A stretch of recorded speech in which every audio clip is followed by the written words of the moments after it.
How to install phpBB from Softaculous. This demonstration will show you how to install phpBB from Softaculous. Scroll down until you find phpBB in the list. Select phpBB. You will be taken to the overview page where you can view more information about this particular software. Click the Install tab. If you have multiple domains associated with this account, you can select where to install it.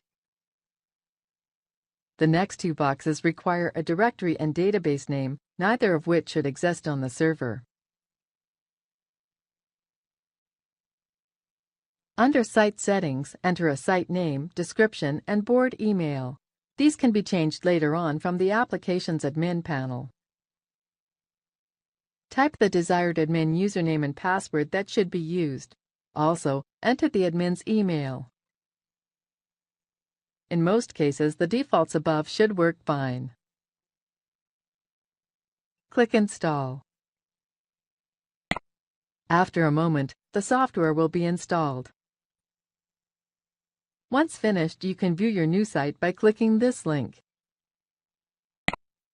Here is our new forum, which is ready to be used.